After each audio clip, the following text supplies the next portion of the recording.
So happy Valentine's Day. Let's celebrate by complaining about books that didn't deserve to win. Hello everybody, it's Kara from Wild Book Garden, and today I'm finally here with a video project several months in the making. This is part of a collab between a bunch of booktubers, and just like a little intro on how this happened. It was, I think, me, Izzy from Happy For Now, and Bethany from Beautifully Bookish Bethany. We're all hanging out after a live stream or something, and we were bitching about the Goodreads Choice Awards, as you do. And Izzy mentioned that she was planning a video where she read all of the romance category winners from the last 10 years and kind of talked about them and like, did they deserve to win? Then Izzy was like, oh, you guys could do other categories if you want to. I don't mind if you use the idea. And Bethany was the one who was like, we should just do like a collab video or like a series of videos where we invite people to participate and like read for a particular category. And that's what happened. Are you guys ready? We have a really exciting lineup. So obviously there's myself, of course, Beautifully Bookish Bethany, books like Whoa, Criminale, Earl Grey Books, Happy For Now, Jess Owens, Life is Monet, Literature Science Alliance, Locked Booktition, Pucks and Paperbacks, My Name's Muddy Ness, Reads with Rachel, Realm of Comics / Bookish Realm, Shay Geeks Out, That Liz Hunter, and Thor Wants Another Letter. I'm really excited to see everyone's videos. All of these people, of course, will be linked below, and there's also a playlist that has all of our videos, so that will be linked as well. So I'm going to be reading for the middle grade books category, so all the middle grade winners from 2013 through 2022, with kind of a caveat. So we all kind of made, I think most of us had to kind of make some adjustments based on what books won. Like some of them were like really far in a series, and that happened to me a couple times, but the biggest difference for me is I am actually going to be reading the runners-up because every single year a Rick Riordan book won, which I have read and enjoyed some things by Rick Riordan before. Some things not so much, but like I enjoy him as an author, but I just feel like reading 10 Rick Riordan books and talking about how that connects to the Goodreads Choice Awards is not going to be as much data, not going to be as interesting probably as reading a wider variety. Plus Rick Riordan himself has said like, guys, I appreciate it, but stop nominating me for things. Like, let other people win. 2013 was Fortunately the Milk by Neil Gaiman. 2014 was The Ninth Diary of a Wimpy Kid book by Jeff Kinney. 2015 is Serafina and the Black Cloak by Robert Beatty. And this is the one where I am reading like the fourth place winner, because the first and second runner-up were both books that were like a few books into a series, and we had decided when we were coming up with the rules that we wouldn't have to read for those. And actually this, like the difference, for example, between the third and fourth place is 13 votes. So even though I'm reading like a book that is lower on the list, like the difference is not that much for most cases. 2016 is Pax by Sarah Pennypacker. 2017 is Beauty and the Beast Lost in the Book by Jennifer Donnelly. This was the year that 2 different Rick Riordan books won. So like one Rick Riordan book won first place, and then the runner-up was another Rick Riordan book. So I'm reading the third place one here. 2018 was City of Ghosts by Victoria Schwab. 2019 was Tunnel of Bones by Victoria Schwab. 2020 was The One and Only Bob by Catherine Applegate. 2021 was Bridge of Souls by Victoria Schwab. And 2022 was I Am Quiet by Andy Powers, which is the only picture book on this list because this last year Goodreads decided to combine middle grade and picture books into one category, which makes absolutely no sense, and I have feelings about that. But anyway, so that is the lineup that I'm going to be reading. This is a very white list. Like, I don't think there is a single book on this list that is not written by a white person. And I don't think it's very diverse in other ways as either. Really the only diversity here is in terms of genre, which on the one hand is kind of cool, but on the other, I'm like, I do think this is an example of why Goodreads needs more categories for middle grade and young adult books. Like, this is just ridiculous that these kinds, like these very different books are all pitted against each other just because they happen to be for a certain demographic, like an age demographic, with no other things in common. So that's really annoying to me. And also the way I'm feeling, like the start of this project is these all feel like winners / runners up from people who don't actually read middle grade. Like I feel like this is like what people's ideas of middle grade are, who don't make any effort to pick it up or read it or like follow the publishing for middle grade. I know some other people in the group were talking about having a similar feeling of like these winners seem chosen by people who don't actually know or appreciate the genre or the age category, and that's definitely how I feel. I also want to mention that several of these titles are HarperCollins books, and at the time I'm filming this intro, they are mediating, but they're still on strike. Hopefully by the time this goes up, they will have come to an agreement and HarperCollins will agree to pay them a living wage. But regardless, I will link the info about the strike, ways you can support it and everything. Content warnings for all of these books will be listed in the description box. And also this is like a reading vlog, but it's only going to be reading updates. So we're just talking about the books. Here's my pre-ranking. Here's what I think my order of these books is going to be. So in number 10, I am saying Diary of a Wimpy Kid, like that 9th book in the series, which you can read separately. That's why I read that one, even though it's like further in a series. I just don't anticipate enjoying that. I have never been interested in that series, but I do think that is one of the ones that like is... It actually genuinely feels like some kids were involved in voting for these books, which is exciting. And I don't plan to give that one a star rating because that feels like a book that is like intended for kids and written for kids, which I think is great. And because I don't like it doesn't mean it's not a good middle grade book. Then I kind of grouped all of these together. So in the 7th, 8th, and 9th spots, I said the Victoria Schwab series. I do not like Victoria Schwab. I have issues with her, like just as a person, like her whole kind of persona, her brand being like not like other girls, and all of that comes across very clearly in her books, like the books that I've read by her. I had no intention of reading anything else by her, but here we are.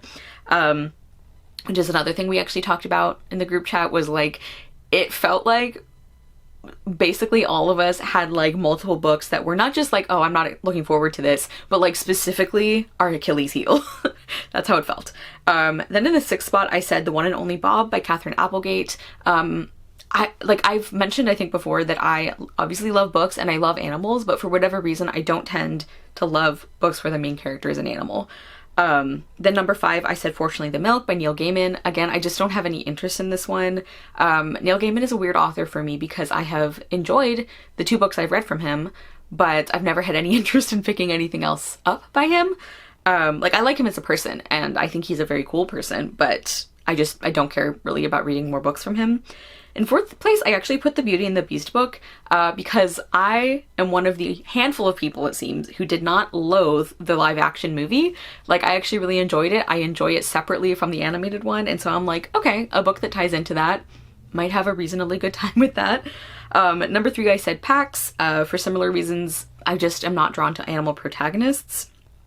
And I don't think I had any interest in reading this one like before this project. Number 2 is I Am Quiet. That is the picture book. And yeah, like I think I will really enjoy it. I think it's about introverts, so that's my thinking. And then number 1, I said Serafina and the Black Cloak by Robert Beatty, because that is the only book on this list, I think, that I already had on my TBR, that I already wanted to read. And I like the idea of like this kind of combination, like historical and kind of spooky middle grade. So that is my predicted ranking. I am finished filming this intro after I've already read all the books, so I already know how all of this went. But that is like my set list, my set ranking before getting into this. Okay, I'm sorry this was such a long intro, but I feel like there was a lot of setup to give you context for this project. Hey everybody, so I am here with my first update. I have finished 2 books. So the first one I finished was City of Ghosts by Victoria Schwab. This is the first book in the trilogy that I am reading the entire thing because it was the runner-up every single year that it came out, like a book in the series came out. So this is a paranormal series. We are following our main character, Cassidy Blake, who had kind of a near-death experience. Like she got very, very close to drowning, and she was rescued by the ghost of a boy named Jacob. And ever since this happened, she's been able to see ghosts and go like walk through the veil, like kind of cross between the living world and the ghost world. And her parents don't know this, but ironically, her parents do have a like paranormal investigator show that they're just starting to film. I think this was kind of their job before, but now they're doing like a show about it. Her dad is like the historian and like the skeptic, and then her mom is like the one who really believes in all these ghosts. And so they are traveling to Edinburgh in Scotland, and that's supposed to be a very haunted city. And yeah, that's like how the book starts. It's about Cassidy. This first book is about Cassidy trying to figure out more about like why she maybe has this ability, what she's supposed to do with it, and just like trying to understand it better. She also starts learning that maybe there are other people like her. And as you can probably tell by the way I introduced this book and the things I said about it in the intro probably, I didn't have a great time with this. I am not a Victoria Schwab fan at all. I had decided I was never going to read another book from her, but LOL, joke's on me. I have to read 3 more. Yeah, so I'm really struggling to rate this one because the best word I can describe this book with is mediocre. I thought it was so meh.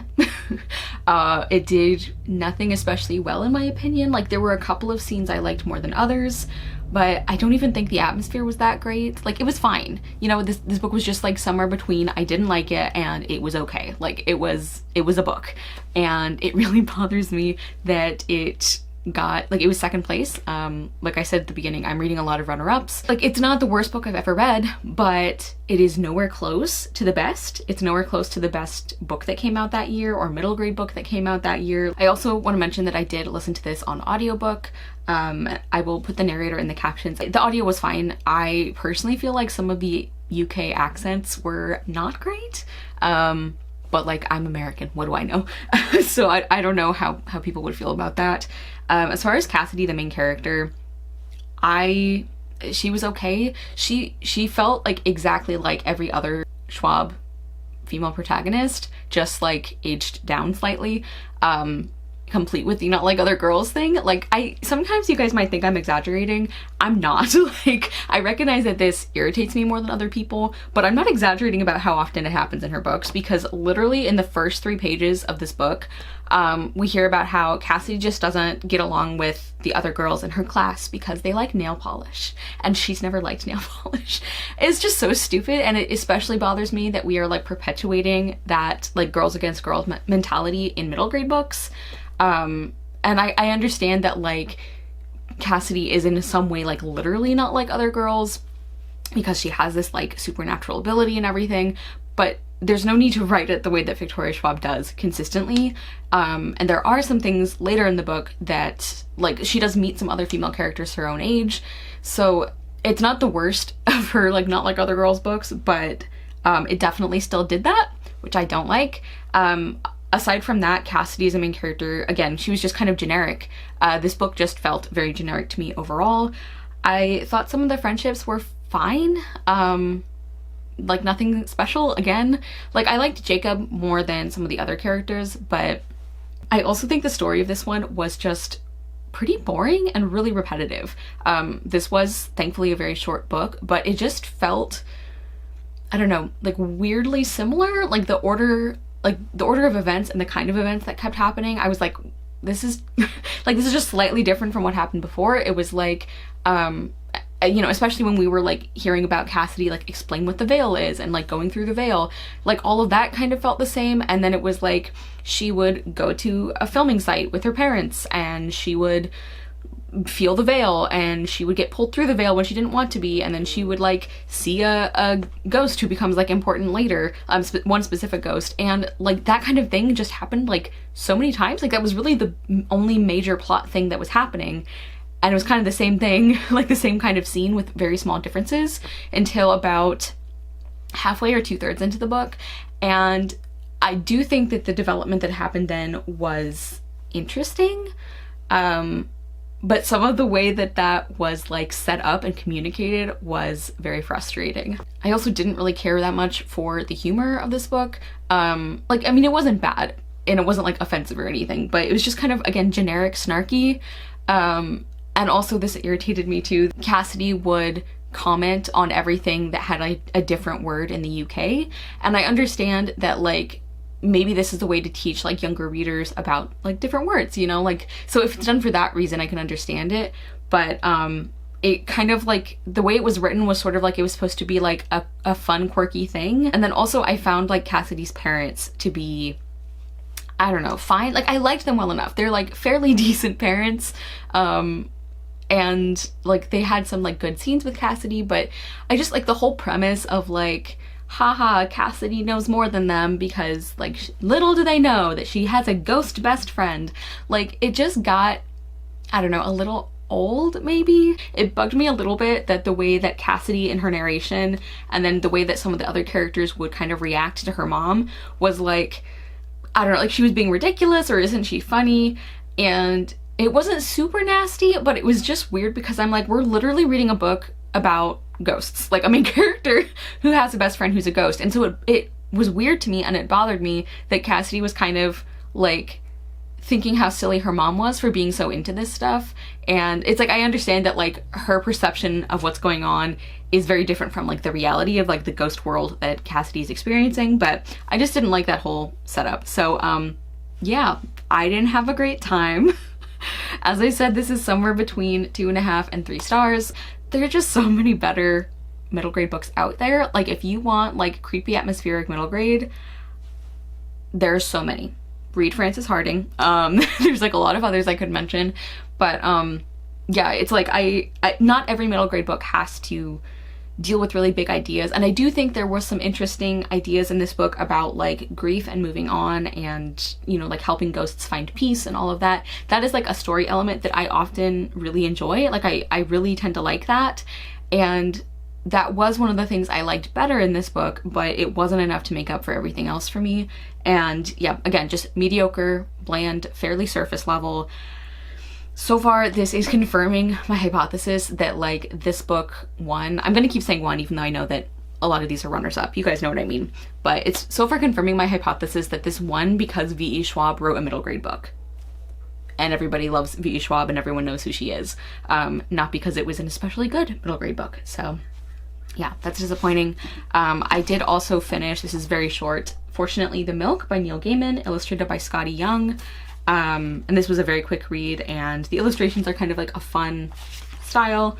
Yeah, it's a story about this brother and sister who like, they don't have any milk to eat their cereal with, and so their dad goes out to get some, and then he comes back and he tells them about this adventure that he had getting the milk. And there's like some fantasy and sci-fi elements, and it's just supposed to be like light and fun, and it was kind of like, I don't know, this was okay. This is another book I never would have picked up except for this project. I gave it 3 stars. It was fine. It didn't it didn't like upset me at how like mediocre it is, like City of Ghosts did.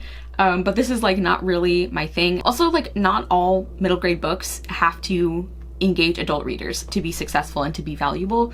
So I do understand that. I just like, to me, this feels like another example of like this one because people know who Neil Gaiman is and he wrote a middle grade book, not because this is anything special as a middle grade book. If you want like, you know, fun hijinks kind of middle grade, once again, I think there's a lot better ones out there. So yeah, like I think that's all I have. Like I really don't have that many notes for this one. I said funny sometimes, fine, and then I did mention the art, which was fun. So yeah, very few feelings about that. This is not off to a great start, this project. I did read a little bit of The One and Only Bob by Catherine Applegate. I'm like 35 pages into it, and this is like, there's very, very short chapters, very widely spaced, so this will not take me long at all. Also, Danny DeVito narrates the audiobook, which I'm like listening to as I read along, so that's really fun. I'm enjoying that aspect of it so far. As far as the story itself, once again, it's fine so far.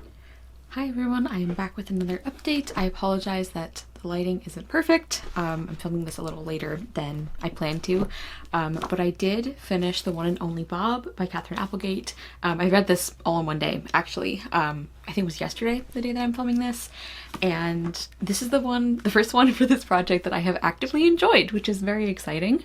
I'm going to give this 4 stars. I mentioned that Danny DeVito does the audiobook, which is a ton of fun. I listened to about 1/3 of this on audio as I was reading, and then I was reading along at the same time, and then I switched to just reading it physically because I was enjoying it more, which tends to happen for audiobooks with me. I know that's not a thing that everyone does, but I ended up really liking this. We are following our main character, Bob, who is a dog that we apparently met in The One and Only Ivan, but I did look, and like before I started this project, I did look, and you are supposed to be able to read this one separately. I definitely think that you can. There are some like spoiler type things, like a few things that you hear about from the first book that are given away in this second book. But overall, I feel like it reads like a standalone. And actually, I was seeing a lot of reviews from people who read them in order who said that The One and Only Bob was not nearly as good as the first book. So I'm actually kind of glad that I read this out of order. So anyway, we're following Bob, who we do meet in that first book. And he is a dog who used to be a stray, and now he does have a family. And it's just kind of about, like, there is, like, one of the main plot points is that there is a hurricane later in the story, and people are trying to find shelter. There's like also the place where some of the other animals live is in danger of being flooded. So that's kind of one of the big things that happens, but that doesn't actually happen until pretty far into the book. It is a very quick read though. I showed this before. It's like very, very fast to read, really short chapters, but it does take a little while to get started on like the thing that it says in the synopsis is like the big point of the book, which is interesting. Up until that point, we're really just getting to know Bob and kind of his life up to this point, how he feels now about having a family, and just like some of his friends and everything. And like I said, I ended up actually really enjoying this. I thought it was fine in the beginning, but as the book went on, I started liking it even more. And as I also said in my previous update, I love books and I love animals, but I don't usually love books from the point of view of animals. But I ended up really liking this one. Bob definitely has a very strong narrative voice. But I liked it. I think it fit his character and it was fun to read. And I think it'd be fun for kids to read as well, or to hear as a read aloud. I also think we got some really great character development for Bob. It's kind of inspiring to see him, like, he's one of those characters who's convinced that like he's selfish and he's not a good person or dog in this case. And he really regrets some of his like, what he sees as his past failures to like take care of like other people, other animals. And it's really nice to like see him throughout this book realizing that maybe he's better than he thinks he is. I just thought that like that's something I love as a character arc in general, and I thought it was done really well with Bob. There are definitely some, you know, like very heartfelt or heart achy moments, but this doesn't get super detailed about like animal shelters and things. Like, I think this book did a really good job of talking about those issues in a way that shows kids that these things are important and that it can be sad without overdoing it, you know? I will say that the plot itself felt a little bit slow sometimes. Like, it felt like there's a little bit of like waiting around, like I was saying earlier, but overall I did really like the story. Apparently some people in reviews did not like that this book also had like a few specific messages. I don't think it was that heavy-handed on them, honestly, and I really liked those. I liked the way they were incorporated into the book, so I liked those themes a lot, and I really liked the fact that, yes, this is a compelling and engaging story by itself, but it's also a book that I'm really happy to think about like kids reading, you know? Anyway, an unexpected, pleasant surprise. I'm giving The One and Only Bob 4 stars, which means that it is obviously my current favorite of the 3 books that I have read.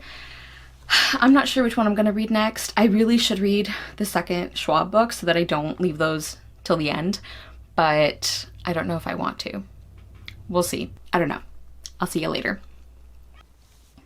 Hey y'all, just a very, very short update today because I just read the one picture book on my list, I Am Quiet, A Story for the Introvert in All of Us by Andy Powers, illustrated by Betsy Peterson. And it's about a young boy named Emil and the way that he is sometimes told that he is too shy or that he shouldn't be shy, and he's saying that he's not shy, he's just quiet, and he's still very engaged with other people, with the world around him, and like his imagination is like really well developed and everything. So basically just a picture book about it being okay to be quiet. And it, you know, is of course especially for people who are introverted and especially kids.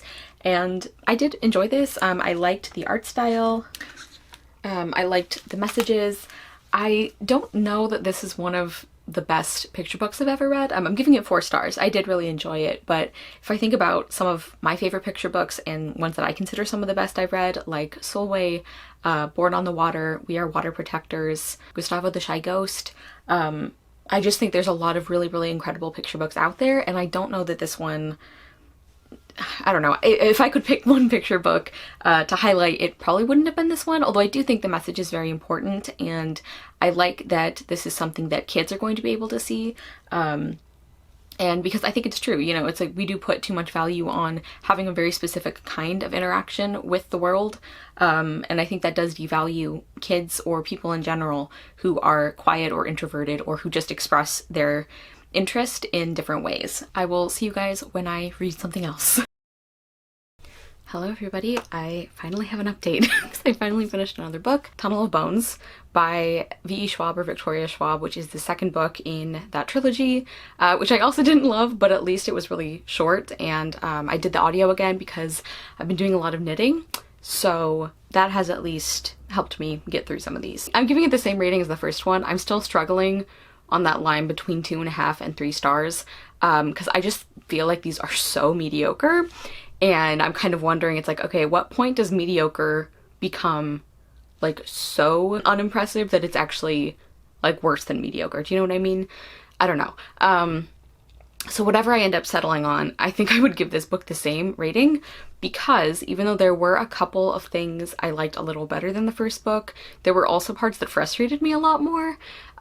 So this entry in the series is similar setup, and this second book takes place in Paris. And a lot of it involves like the catacombs of Paris. I don't know how much I should tell you about like the setup for the like mystery or the supernatural part in this one, but similarly to the first book, there is a ghost or a spirit that Cassidy has to like placate and figure out what they want and stop from like causing mayhem in the city.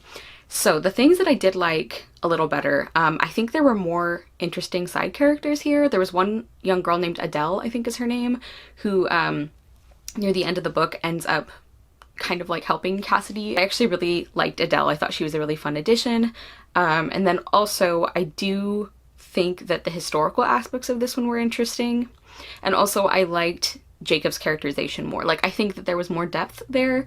Like the friendship between Jacob and Cassidy was more convincing to me. And I also just thought Jacob was more interesting as a character. Like we started to get to know him a little better. But the things that I continue not to like is I feel like Cassidy is just a very generic main character, especially if you've read V.E. Schwab books before. I still find like the overall premise just a little odd. I don't know, like it's just weird to me that like Cassidy thinks her parents are so ridiculous, especially her mom who like believes in the ghosts and stuff, are like so ridiculous for doing this paranormal show when it's like, Cassidy, your best friend is a ghost. Like she just feels very, I don't know, kind of like supercilious or condescending almost about like they don't really understand, like they don't know like the real like veil and like the ghosts and everything. Which I just think is silly. So I don't love that. Also, speaking of the veil, this book felt very similar to the first book in like structure, and there are just some scenes and descriptions that get repeated so often. Like these books are not long. The audiobook is only like 5 hours, I think, for each of them. And just like the description of like Cassidy like sensing the veil, and then she's like, I can't go into the veil, but then of course she ends up going into the veil, and like the description of that and like, you know, being scared and trying to get back, all of that kind of thing happens in the exact same way with like almost the exact same words so many times in both books so far. And then also there were parts of this that were so obvious that it was very frustrating following these characters not realizing anything. That's one of those things that I can see the argument for writing it that way because these are intended for children, but I'm telling you, like there are parts where I'm like, I think children would also understand this and figure this out. So I don't know, I personally just think there were some weird writing choices there. And then also like the traveling to different cities and everything, like that's an interesting concept. Like I said, I liked some of the historical aspects of this book, and the first one too, but it feels very like bland to the point of almost being like stereotypical sometimes. Like, and again, maybe Victoria Schwab is like, you know, thinking that kids won't catch it and she's like really obvious about it, but it's like one of the first people that Cassidy sees there is like walking a poodle, and I'm like, I understand this is Paris, you don't have to like put poodles everywhere. Just like little things like that where like if I had been enjoying the rest of the book more, it wouldn't have bugged me that much, but because I wasn't having a great time, this was just yet another thing that I feel like was not only just annoying, but I think is a sign that Victoria Schwab doesn't really understand how to write middle grade, because kids are not as oblivious as she seems to think they are. I don't know, like I could see if this were like an early reader's book. Like, yeah, you would have like a fun scene with a poodle and like somebody wearing like one of those I don't know, like one of those like classic like French striped shirts and everything. Like that would be like a fun thing, and that would be like appropriate for like an early reader's book where kids are just kind of starting to recognize like different cultural things. But I think it was a weird choice in this book, and it grated on my nerves. I just continue to be extremely underwhelmed. Victoria Schwab is giving me nothing. So anyway, I will see you guys when I finish another book, which I don't know which one that will be. So, surprise. Hey y'all, so I have a lot to update you on because I have finished 3 more books. I have a disappointment, a somewhat pleasant surprise, I guess, kind of, that I also didn't enjoy, and then one I have mixed feelings about. So it's been an interesting project so far. So I'll just go in the order that I finished these. So my disappointment is Serafina and the Black Cloak by Robert Beatty. This is the first book in a series, and it is a historical series that has a like fantasy or kind of like supernatural element. You can tell by the cover that there is like some creepiness, some atmosphere.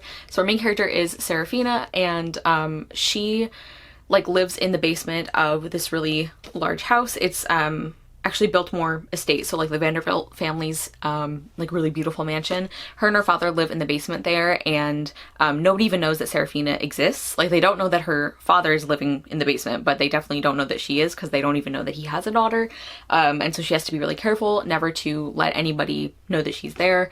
But then one night she comes across a man with this black cloak who is, he does something to this child that kind of makes her disappear. Like she doesn't know if this girl is dead or kidnapped or like what happened, and there seems to be some supernatural things going on with this as well.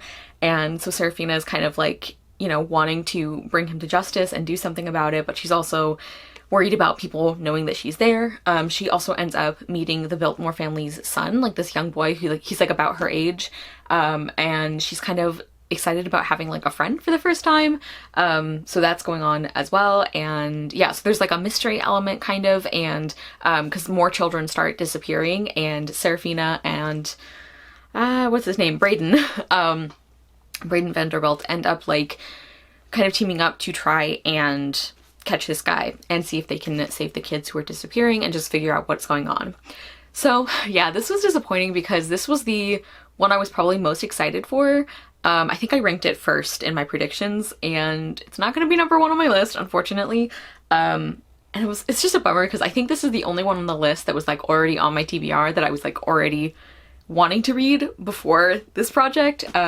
So yeah, this was just very middle of the road for me, which I feel like a lot of these books are. This is going to be a 3 stars because it's not horrible. It's just like there, like it's just fine. I think the atmosphere and like the spooky elements were effective. I like the way that Serafina is obviously affected by the fact that she's grown up the way she has, and like that she doesn't really interact with anybody except her dad, and I feel like that stress and like social situations felt very believable for what she's gone through. I did like some elements of the friendship, even though I feel like there could have been a lot more there, like more depth to that. And I also think there's a little bit that this book says about class, which I liked that as well.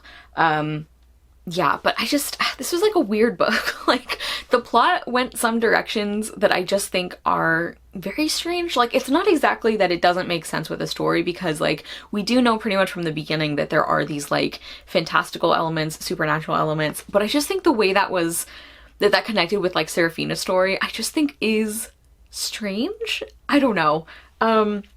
Yeah, like I actually think I would have liked this better if this were a historical fiction with like no fantasy, because even though I like historical fantasy, like this element of this one didn't feel well done to me. And I also was pretty disappointed in the side characters. Like Braden was fine, but I really wanted to care about him and their friendship a lot more than I did. And I also wasn't a big fan of Serafina's father. I think like I liked him more later, and I think he had some good moments with her.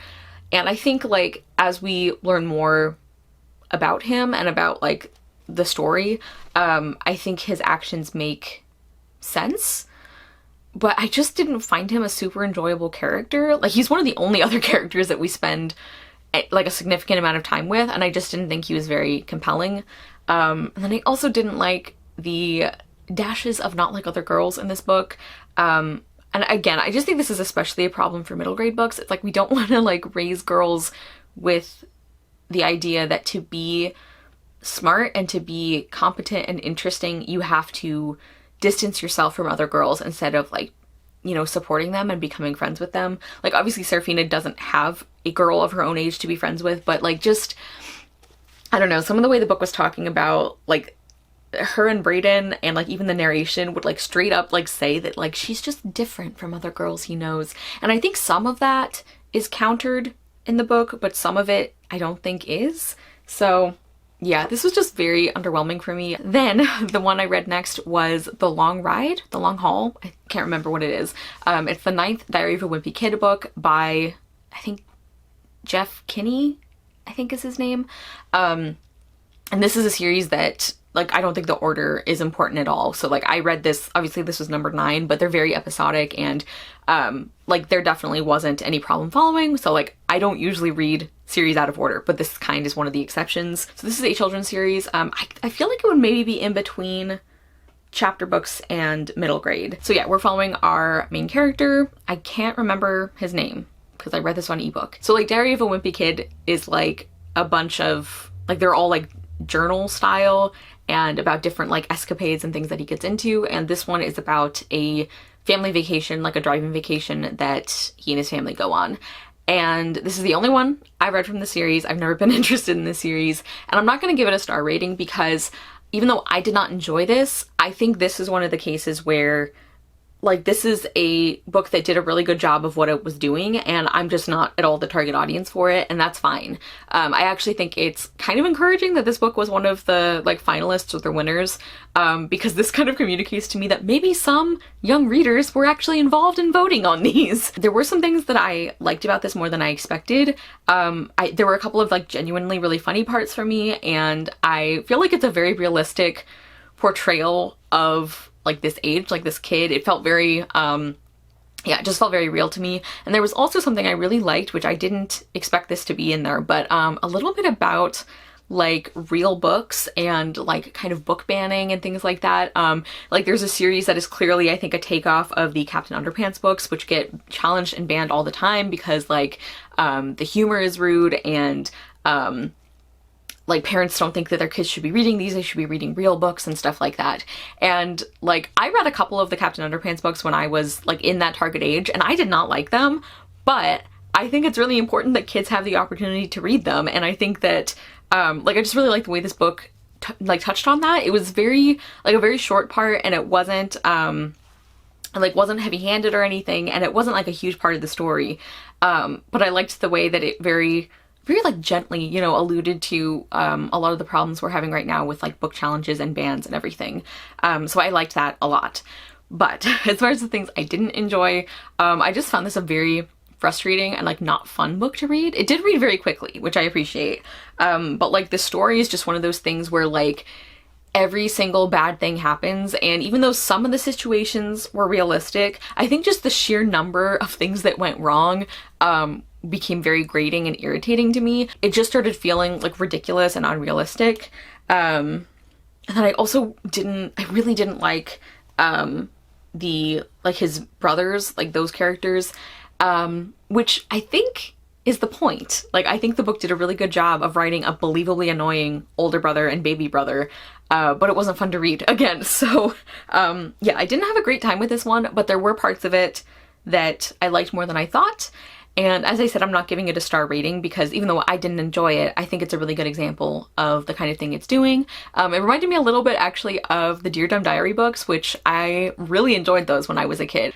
Okay, and then the last one I have to update you on right now is Pax by Sarah Pennypacker, illustrated by John Klassen. This is the one that I said I have mixed feelings about because there are some things that I really like about it and that I'm really impressed with, and then there's some parts that I found very frustrating and not very effective. So summary is this is a dual perspective. One of the perspectives is Pax, who is a fox that the young boy, is his name David? I think his name is David. No, Peter. Where did I get David? I don't know. But the other perspective is Peter, who is a young boy who found Pax as a kit and like rescued him, and he's like raised him as like his pet and everything and taken care of him. And at the beginning of the book, his father, Peter's father, is joining the army. And because of this, he decides that, I mean, he's always hated Pax, but he's decided that now it's especially important that they get rid of him. So he kind of pressures Peter into like leaving Pax in the wild somewhere. And like Peter is obviously very worried about his pet, because not only does he just love him, but he knows like it's going to be really hard for him to adjust to living in the wild. Like he doesn't know how to hunt and all of this. So Peter ends up like running away from home to go after him. And then we're following that. And then we're also following Pax's like journey and his adventures as he kind of tries to figure out how to survive in the wild. And yeah, okay. So as I mentioned with the one and only Bob, I think is the name of it. Yeah, the one and only Bob. Even though I love animals and I love books, I don't usually love books that have animals as main characters. I don't know why, that's just not something I tend to pick up or gravitate to.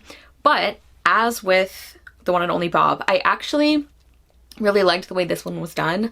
I really loved Pax as a character. I feel like the book did a good job of balancing like making like the way that an animal would see the world. And also foxes are really smart, which I really liked seeing that come through as well. So I think the book did a good job of balancing like differences with the way a fox would view the world as opposed to a human, but then also still putting it in a narrative style that really flowed and that really worked. I was obviously very invested in Peter and Pax like reuniting and seeing how this was going to like work out, you know, what was going to happen. There's also a character who Peter meets who ends up helping him, and I really, really liked her. I really liked that part of the story for the most part, and like the way that their like kind of mentor-mentee relationship happened. And I really was impressed with the way this book talks about things like war and grief and trauma and also abuse. So definitely like content warnings for those things, but I feel like this book did a pretty good job of like showing those and like the layers of those and the way that people, it takes a long time to like kind of start processing and coming to terms with these things. I also did really love the illustrations by John Klassen. Let me see if I can find one. I can't find this. While I'm looking for that, I also really liked like some of the animal characters that Fox meets. I thought those parts were done really well and those characters were also developed well. I mean, that's not a great example, but I really liked the illustrations and I feel like they added to the story. This was also a very quick and engaging book, and as I said, I was very invested, but I had some issues with it. There was one part of like the themes or the story that I think was really like odd and heavy-handed, and it was related to the character that Peter meets, and like everything around the puppet show I think was just very strange. Like in comparison to everything else, it just felt really like shoehorned into the story in a way that I think was not effective, and it just kind of didn't make sense. Yeah, I think like some parts of that are pointed out by the story in a way that I think made it better, but I just found that like distractingly strange. And then also distracting was, I have no idea when this book is set. I had thought it was a contemporary before I started this project, and then I thought it was like historical fiction around like the time of World War I. And after finishing it, I have no idea. Like I think it's trying to be like that universal kind of like vague setting, but then like the way they're talking about this coming war, it doesn't feel connected enough to our world to, I think, make sense with the rest of the book. And it definitely, I don't think is historical, because like some of the scenes just, and like the way that characters' clothing and things are described just don't sound that way. So I don't know, like there are definitely books that I really enjoy and that I think do a great job with the like kind of uncertain setting. Like there are books where I don't think that is distracting at all, where I think it can serve the story or just like not be a negative like thing in the story that I notice. This one I did notice because it just was clashing so much, and I feel like, I don't know, I feel like the things this book was saying about war and the way it was showing the effects of war. I think all of that was really good, but I think we either needed to actually be specific with the setting and the time period, or if we were going to do this kind of like, you know, vague, like universal kind of thing, the rest of the book should have matched that.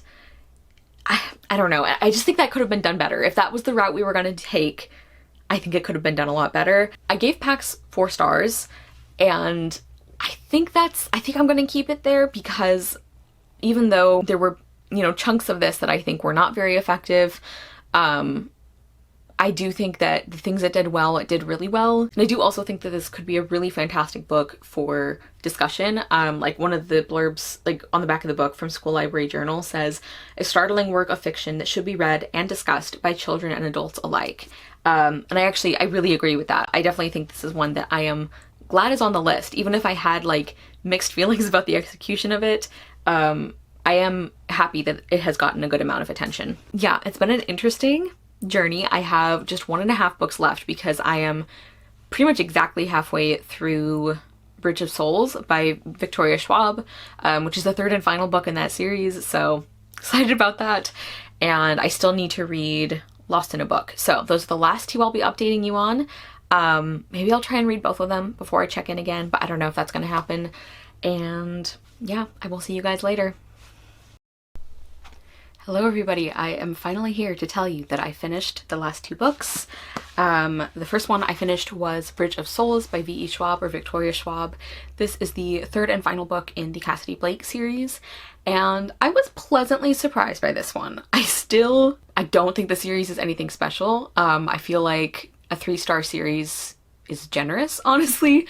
But I did give this book 3.5 stars, and it might possibly be in comparison to how like absolutely average the other 2 were, but I do think there were some things about this one that were done better or that were more convincing or interesting. So this is like a similar setup to the other 2.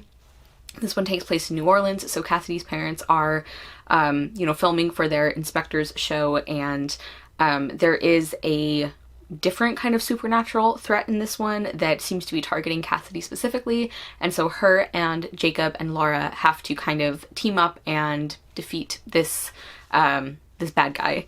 And yeah, like I did like this more than the others. Honestly, I feel like Victoria Schwab just phoned this whole series in. Like, I really feel like she wrote this because she's like, I could do middle grade. Anyone can do middle grade. I'm not saying that is what happened. That's just my feeling I get from how she approached these books. But I was talking about the good stuff. I do actually feel like the friendship of Jacob, Laura, and Cassidy was the most convincing in this book. And I was actually a little more invested in the characters. I did want certain things to work out, and like, I don't know if it's like Stockholm Syndrome, because this is the 3rd book I've read now that I didn't want to read in this series.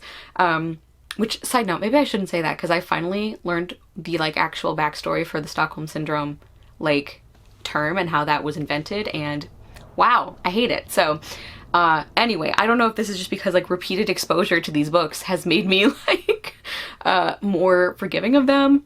That might be part of it, but I do genuinely think that there were some things about this one that were done better. I also feel like the side characters were interesting. And I feel like Cassidy's relationship with her parents felt a little more thoughtful, or just like, it felt like a little bit more of like a thing that Victoria Schwab thought about. And I also think that this book delves a little bit more into grief and that kind of idea. It's strange to me that a series like this doesn't do that more, but I do feel like we had a little bit more of that touched on here, which I thought benefited the book. As far as things I didn't like, though, I really think this series missed an opportunity to, like, again, talk about grief and, like, talk about, like, I don't know, like, personal loss and then, like, wider issues. And there are some attempts made, but I don't feel like I don't think Victoria Schwab followed through with them. Like, for example, in this 3rd book, there is, like, New Orleans obviously has a lot of history related to slavery that is obviously really horrible, and there is talk about that. And at one point, like, Cassidy's parents talk about like visiting one of these sites and how like and their guide says like, I don't think Cassidy should go in. Like, not that she can't handle it, but just that it's not someplace for kids, you know? And I do like that that was mentioned, but I think then that was kind of undercut by the fact that, like, her parents are still using that site in their show. I don't know. I just think the tone could have been handled better. I think that there are ways to, like, comment on the commodification of grief and suffering and tragedy, and I wish this book had done that. And it's like something that middle grade books can do. It's not like, oh, kids wouldn't understand this. Like, The Girl in White by Lindsay Curry was actually, I think, a nominee for this last year, 2022, and I read that one, and the thing, like, I enjoyed it, and the thing that I loved about it and appreciated about it most is the way that it is a spooky middle grade, but that specifically comments on and criticizes the romanticizing or, like, commercializing of tragedy. And I really appreciated that. I wish more books did that for all age ranges, and to me that just felt like a really big missed opportunity here, especially because we did have moments that it looked like we could have talked about that and then we didn't. I think it's weird in general that the books didn't, like, examine the idea of this inspector's show more, because we hear excerpts from the, like, the voiceovers that they do, or the interviews, or the whatever you call it, the scenes that they're filming, and they seem to be fairly like respectful and mindful, but I think there wasn't really any discussion about, like, what it would mean to still have, like, a paranormal investigating show that deals with these places where genuinely horrible things happened, and I think that would have been a way to make the disconnect between Cassidy's experience of the paranormal and the supernatural with her parents, because, like, I've mentioned before how it seems a little ridiculous to me that, like, Cassidy almost feels like she's judging her parents for, like, not knowing the way things really are, and it's like, okay, yeah, but how would they? Like, you were almost drowned and saved by a ghost, and now you can see ghosts and go through the veil. Like, that's the reason that you know and they don't, and so this, I think, would have been a more interesting and believable way. Like, if Cassie would have been uncomfortable with the way that her parents are profiting off of these tragedies, like, I think that should have been the issue she had, maybe, if we were going to have that be an element in the book. I did like her parents. I'm not saying they're, like, you know, horrible people, or I didn't like them as characters at all. I just think, again, a missed opportunity. I can't remember if I mentioned this in any of the other reviews, but these books were written several years ago, so there's a ton of, like, Harry Potter references, like, positive Harry Potter references, and because these were written so long ago, there wasn't, like, any malicious intent there. I just wanted to mention that for readers who might pick these up today, and I do feel like those references lessened a little bit as the series went on, which I appreciate, because, like, just pop culture in general, I think, is very easy, like, pop culture references, I think, are very easy to overdo in general. So anyway, 3.5 stars for Bridge of Souls. There were some moments that genuinely had me, you know, invested, and overall I think this is the one of the series that was most successful, and yeah, just better developed in terms of its characters and relationships, but still, I've read a lot better, you know, so pleasant surprise, but nothing, like, incredible for me. And the last book I finished for the project was Lost in a Book, an enchanting original story by Jennifer Donnelly. This is a tie-in to the live-action Beauty and the Beast movie, which I think this is such a weird book to win or to place so high. Like, that's very random to me. So this takes place during the events of the movies, so it's not like a prequel and it's not like a sequel or anything. Belle is our main character, of course. She's already at the Beast's castle, and she ends up finding a magical book that takes her into this other world, and I think it's called Nevermore. Yeah. And she's just really enchanted by this. She thinks it's beautiful, and, like, this is going to give her, like, she can travel there and she can meet exciting people, and it's basically giving her the freedom to go places and do things and to, like, have adventures that she's not going to get anymore because she's, you know, stuck at the Beast Castle forever. Or that was the deal that she made with him. And this was a surprise because it ended up being my least favorite book of this whole project. I really didn't like it. I'm obnoxious and I use quarter stars, so the rating I gave this is 2.75 stars. And I just don't recommend it. And I went into this book with, like, quite a bit of goodwill, because I mentioned in the intro that I genuinely really enjoy the live action Beauty and the Beast. I know that's controversial. Not even controversial. I don't know that I've ever talked to anybody maybe like one person who enjoyed that movie. Obviously some people do, but we're all scared to say anything. But I do genuinely enjoy that movie in addition to the original animated one. And I have enjoyed things by Jennifer Donnelly before, so I was like ready to have like a pretty good time in this, and I did not. One thing I do appreciate is that the chapters were incredibly short. That was a blessing. And I do think some of the concept is interesting. So like kind of the frame story is that love and death, they're like personified, and they have a wager about what's going to happen with Belle and the Beast. And this is like a technique or like a trope that Jennifer Donnelly has used in another book of hers that I read, which I overall enjoyed that book, even though I had some significant issues with it. So that's kind of like the frame story for this book. And right off the bat, that is one of my problems with this book. I think that prologue is a huge mistake because it completely removes any sense of mystery or like I don't know exactly what's going to happen. By the time Belle meets this countess, the personification of death, like we already know who she is and that she's bad and that she's working against Belle. We know the entire time that Nevermore is not right, and so that makes it very frustrating to follow Belle not knowing that, even when there's so many signs that something is wrong here. And that leads me to another big issue, which is Belle herself. Like many bookworms, I have always really loved Belle as a character, and I think she comes off not very well in this book. Like it is baffling to me the number of like nonsensical or stupid choices that she makes, or just like leaps of logic that don't make any sense. Like Belle is very, very smart. And not only that, but she is very, very well read. Because you could argue like, okay, well, she is really smart, but she's lived in this provincial town her whole life. She doesn't really, like, that would make sense, you know, why she wouldn't like know as much about like the wider world or about like people and everything.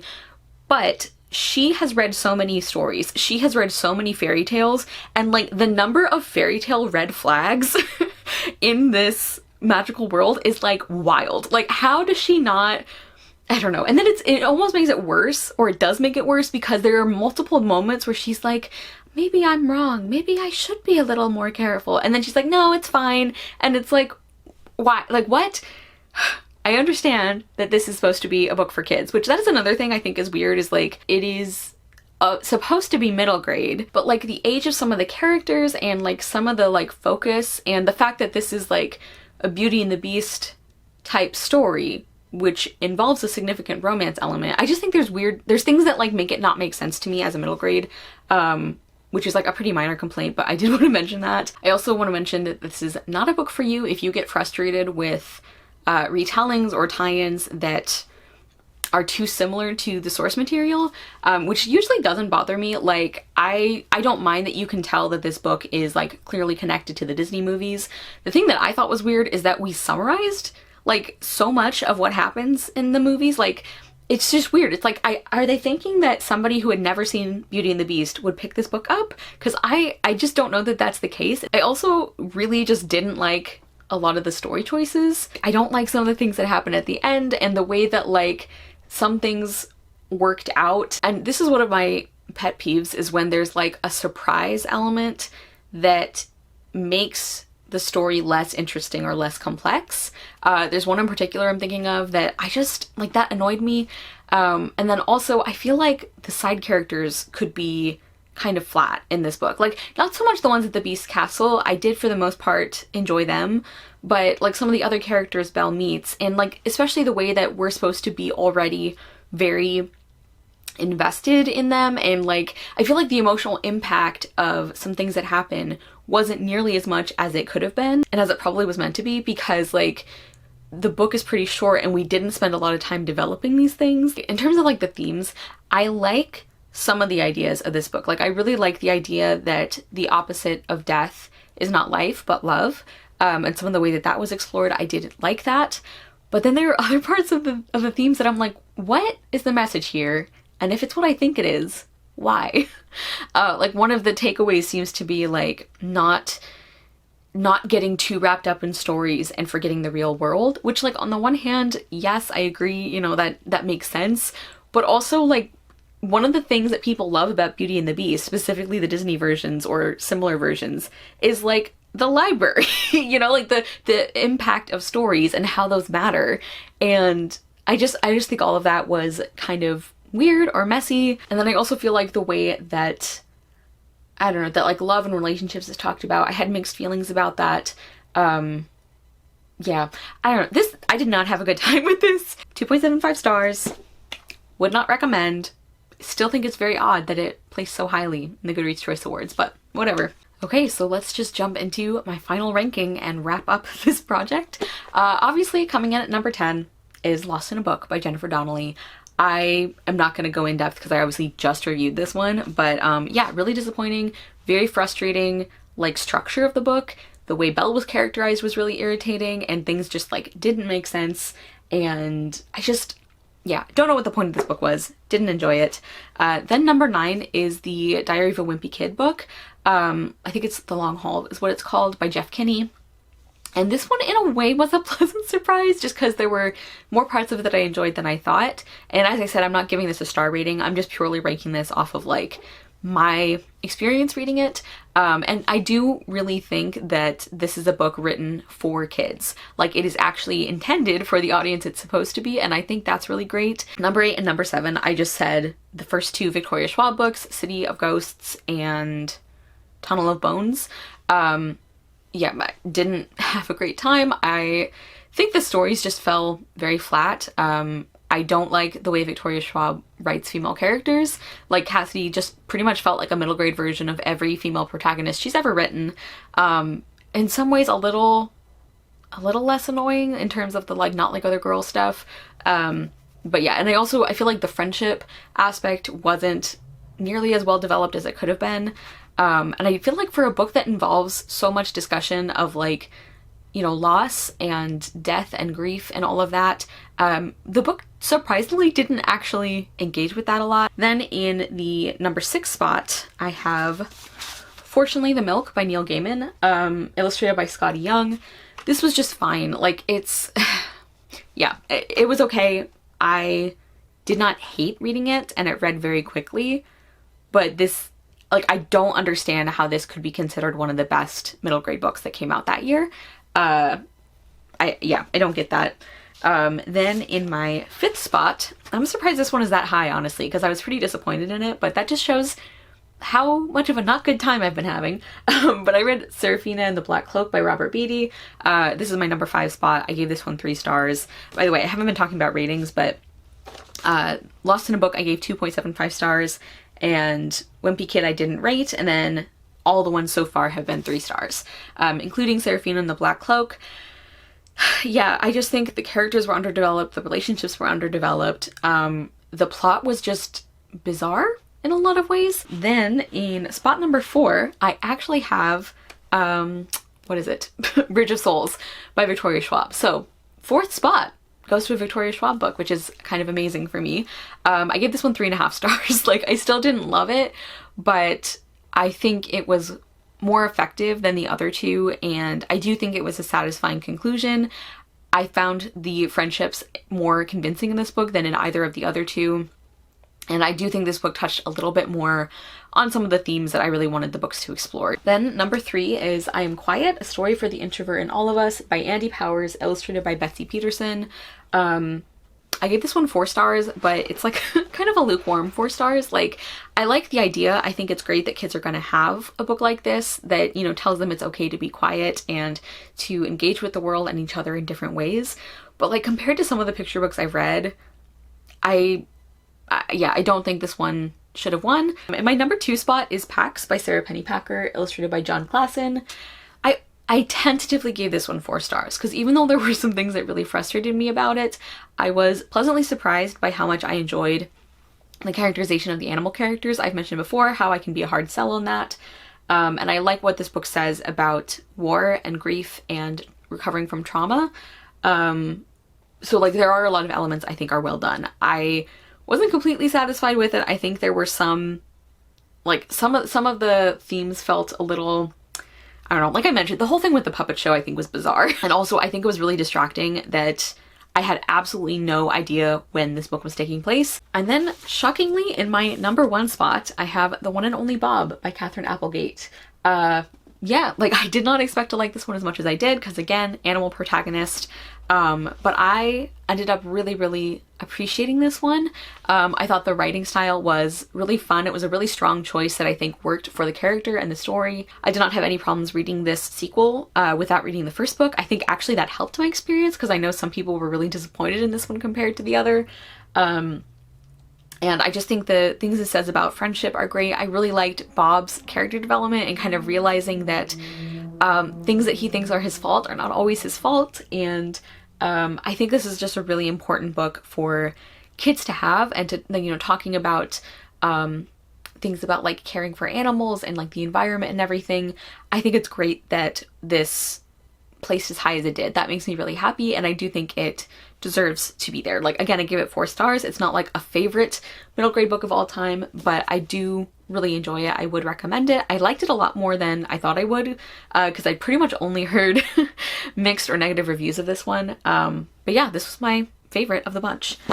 So overall thoughts. Were my predictions correct just across the board? I think a lot of them were, but in different ways than I expected. So I said that it felt like the books that were chosen or like curated, or however they select these books, because Goodreads is definitely involved in selecting them. It's not just like a numbers thing. They definitely are involved in choosing which books are nominated or which ones move on to another round. So I said that it felt like people were choosing these books who never read middle grade, and I stand by that. I really think that's true. I'm not saying like everybody involved doesn't read middle grade, but this group of books to me is really not a good representation of middle grade books and what they can do. It makes me sad, honestly, because like I am thinking of, you know, adult readers who haven't really gotten into middle grade, and it's like if they were to read these books, I don't think their mind would be changed. Like, I think this is such a bad example of how wonderful middle grade books can be. And there were a few that I enjoyed here, but overall, I don't think this is a very impressive lineup. And that makes me sad, because I think a lot of people already have these preconceptions about middle grade not being for them, or not being like deep enough or complex enough, which is not true.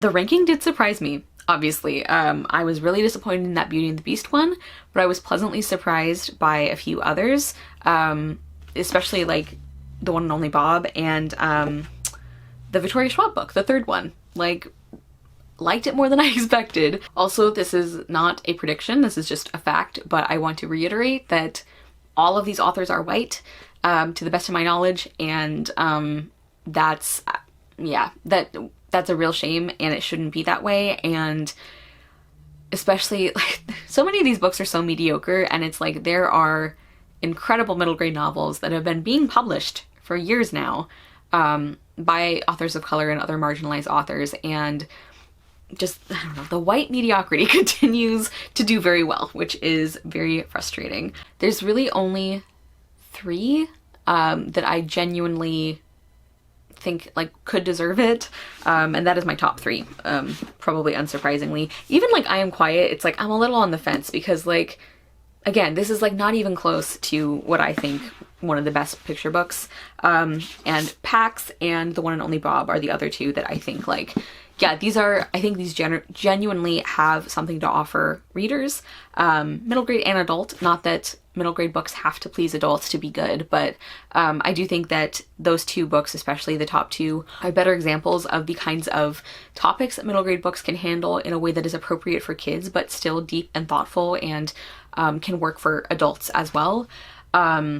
Yeah, but like in terms of the stack of books overall, like none of these would even crack, I think, the top 30 middle grade books that I've read. And you guys know I read very widely, and that's something that's really important to me. So I've read quite a few middle grade books, and I just don't think these place. Yeah, so that expectation I think is proven correct. I feel like a lot of us went into this project like a lot of people are disappointed by the Goodreads Choice Awards every year, but now we can back it up with data. At least that's kind of what it feels like to me. And also, in addition to that, I really feel like a lot of books on this list won or placed because they were a book written by a particular author that happened to be middle grade rather than being a good middle grade book in its own right. Like that's how I feel with the whole Victoria Schwab series. That's how I feel with Neil Gaiman's book, and kind of the Beauty and the Beast one as well is like, yeah, Disney is recognizable. So, and also again, these books just feel like things that people might think middle grade books are, you know, like Fortunately the Milk is very like out there and whimsical and silly, which is fine, but I think that's a stereotype that all middle grade books are like that, and that's not true. Or like, you know, the ones that like middle grade books have to be about like animal characters having adventures and stuff, which similarly, that is not a bad thing, but that is not all that middle grade books are. I hope this is making sense. I'm not saying that books that have these elements are bad middle grade books or shouldn't be, like shouldn't do well or anything. I'm saying that it seems to me like a pretty high proportion of this list have prominent elements that that are stereotypically associated with middle grade books, like all middle grade books. Also, I can't help thinking about that statistic that at least a couple years ago, and I doubt it's changed much, but like there are more middle grade books that have animals as main characters than have Native American children as main characters. So that's another aspect as well. So did we learn anything? Did this prove anything? Again, I feel like my ranking was surprising, but my overall takeaways I think were unfortunately pretty much what I expected, which is that Goodreads does not know good middle grade books. Like really, I mean, as I said, the Rick Riordan books are the ones that won every single year except this last year, but I mean, even if I consider those, if I consider like the books that I've read from Rick Riordan, some of which I have really enjoyed, but not all of them, and I don't think he's like, I don't know, I like Rick Riordan and I also really love him as a person, but I don't think he is like the be-all end-all of what middle grade books can be or should be.